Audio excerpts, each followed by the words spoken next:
Ole Miss lost to Kentucky yesterday, 20-17. This is the highest ranked win for Mark Stoops. Is it ever? Is it ever, Jesse? At Kentucky? He hasn't done this kind of stuff. He really hasn't. There's some very notable stats that float around about Mark Stoops versus top 10 teams at Kentucky. And so this got 3.5 Chalai on the 1 to 5 scale for me. This is a really good, entertaining game to watch. I watched it in the tailgate area at Alabama yesterday. 4th and 7 on their own 19-yard line. Mark Stoops and Kentucky go against the grain. They go against script. And it ends up being the longest reception of the day, 63-yarder, longest on the season. It's that longest play on the season. And I think it harkened back to a couple of weeks ago when he chose to punt when they had the ball. I think it was around midfield, and they punt against Georgia. They never got the ball back, and he defended it, but I think it was in the back of his mind yesterday. So they didn't punt, and boy, it paid off for him. Kentucky got the exact game they wanted.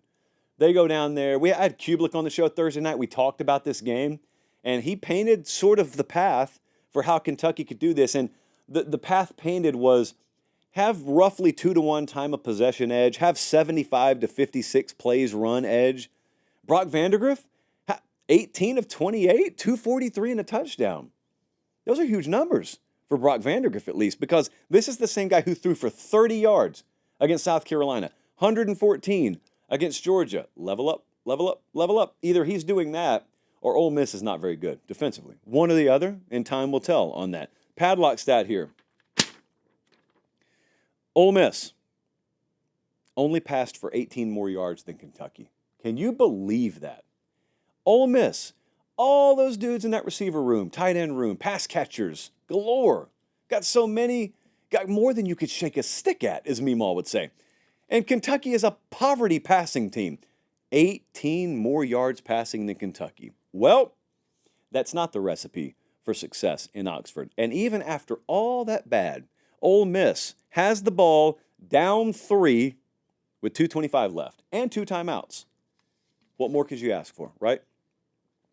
8 plays, they only go 44 yards, and then they miss a 41-yard field goal.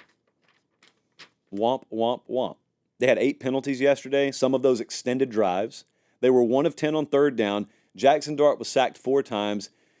I'm not going to say they looked disinterested. I won't accuse a team of that unless I outright know it. But they got outplayed. They got outplayed, and Lane Kiffin afterwards kind of talked a lot about what he had talked about earlier in the week. The problem is I didn't pay attention to what he said earlier in the week because I just assumed that Ole Miss would take care of business here, and that's my fault. That's not his fault. He was warning about it. It's my fault for not listening. This is not a typical loss.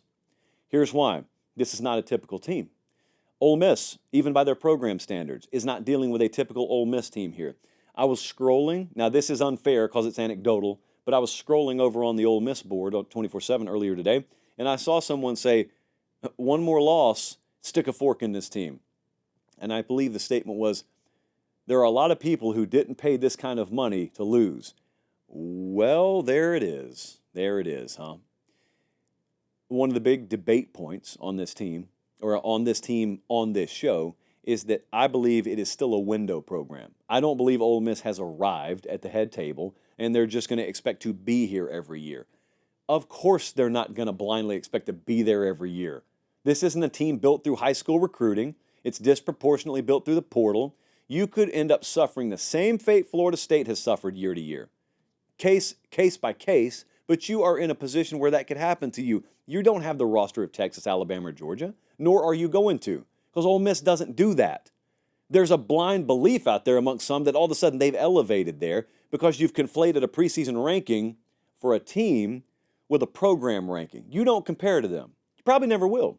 But because I am right on this, you guys are judging this loss a little bit differently. See, if you were a program that's going to be around for a long time, you'd still be mad. You should still be mad. I'm not saying you shouldn't be mad, but you'd have in the back of your mind, I mean, even if it don't work out, we'll have next year, year after that, year after that. You guys know you can't take next year for granted. Even some of you who have disagreed with me know that. And because of that, because I'm right about that, you also know that these losses mean a little bit different this year. They can't lose this year. This Ole Miss team can't be losing these kind of games this year, last year, or next year, whatever. You can't do this year because this is supposed to be the team. This is the one we circled. This is the one we're all in on.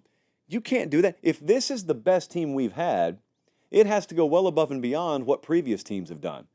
Oh, I mean, Ole Miss loses these kind of games. Well, number one, they really don't all that often under Kiffin. Number two, even if they have, this year's team can't do that. That's the attitude. It should be the attitude.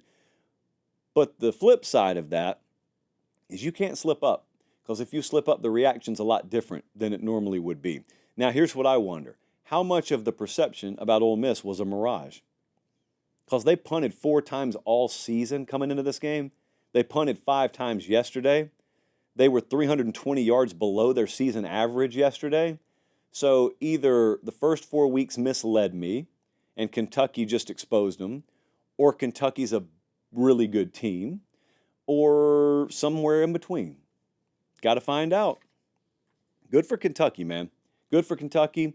Questions for Ole Miss. I don't like having questions halfway through the season, but I still have them.